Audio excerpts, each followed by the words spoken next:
Welcome to 101. I'm Rick Kaplan. My guest today is Chuck Hurchalla, President of Evolution Energy Partners. How are you, Chuck? Great, Rick. Thanks a lot. Thanks for having me. So tell me a little bit of background on Evolution Energy Partners. Sure. Well, we're a full-service energy consulting and engineering firm.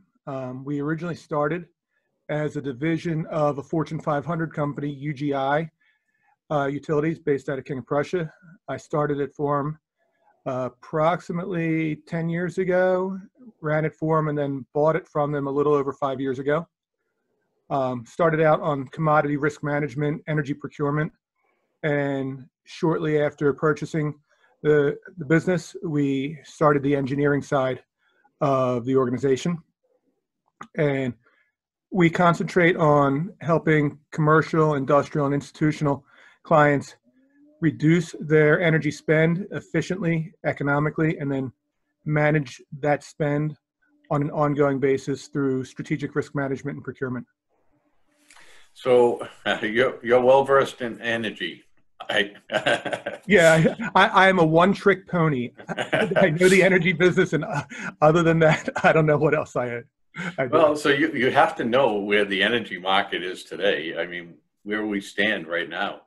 I mean, no matter what commodity you're looking at, whether it's on the petroleum side, natural gas, or electricity, we are really at 20-plus year lows on the energy commodities. And primarily what I'm using as the benchmark there is you're looking at the front month futures market for that.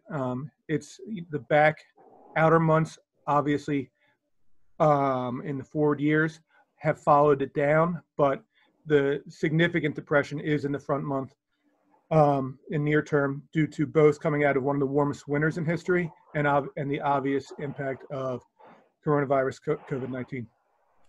So what do you think everyone should be aware of because of obviously everything being at a low point going forward? Is this going to be something that's going to continue, or do you think there's going to be a spike?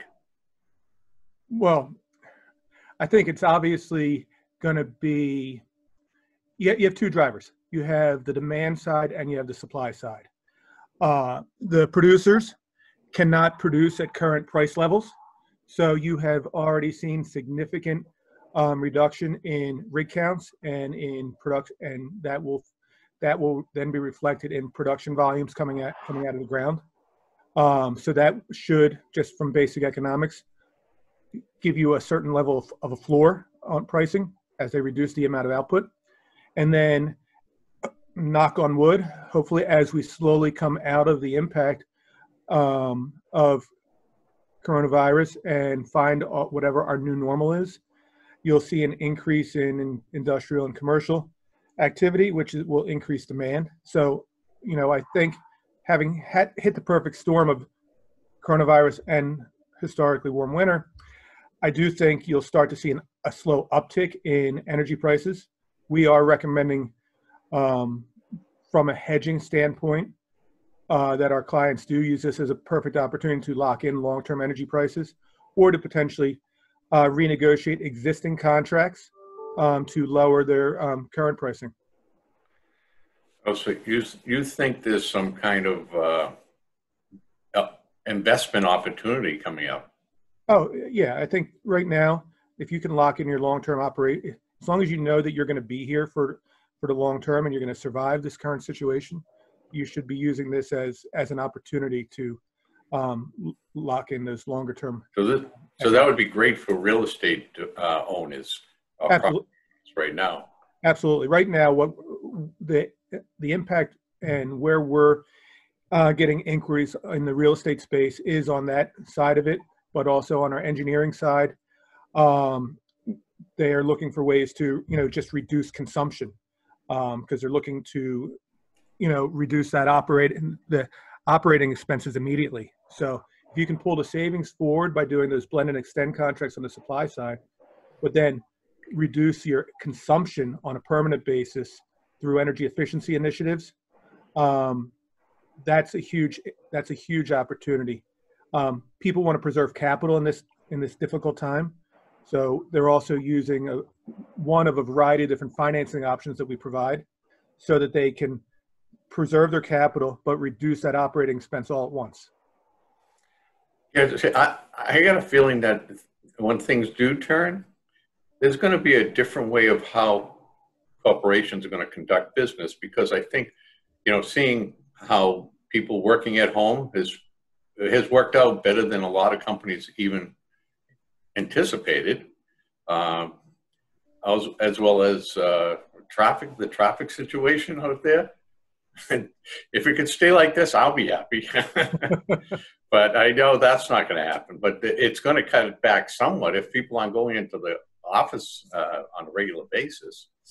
So I do think that maybe we will see a less need of fuel as far as oil and things like that. And what's your take on that? Well, I mean, even if you have less people in a building, you're still going to have to keep the buildings to a certain, standard of humidity, temperature, and all of that, working conditions. So I think what you're going to see is people just continuing to look for ways to become more sustainable, either from just an economic standpoint, or also just because of the increased attention that sustainability is getting from a green perspective, whether it be LEED certification, Energy Star, benchmarking, and those types of measures that now investors are really looking for as a measure of the value of an asset. So those requirements are going to continue to grow. So the increase in solar, the increase in other solutions that allow you to be more green, and yet at the same time hopefully save a little bit more green too.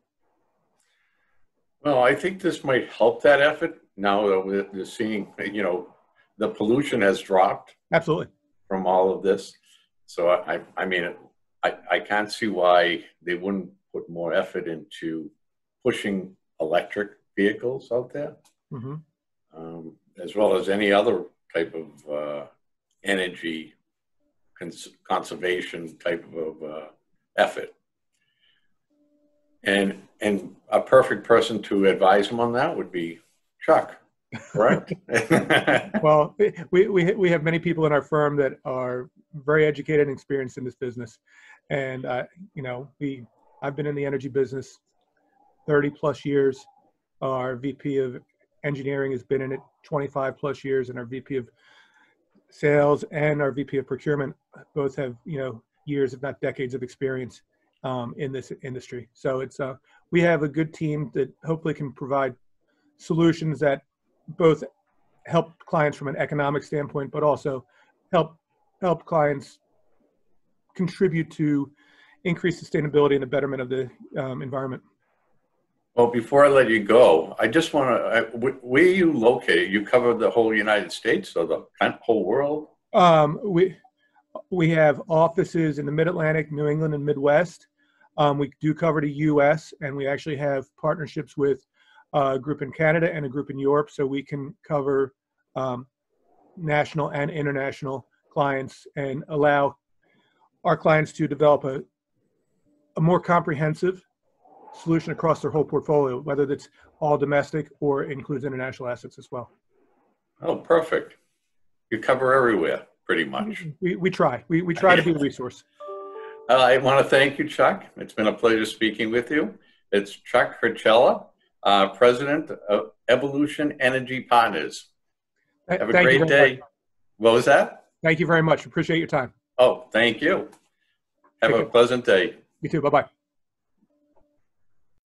Thank you for watching today's interview. If you'd like to be a guest, a sponsor, or even advertise in the New England Real Estate Journal, you'll find our contact information in the description box below. You can also find all our social media platforms so you can follow us, and please subscribe to our YouTube channel.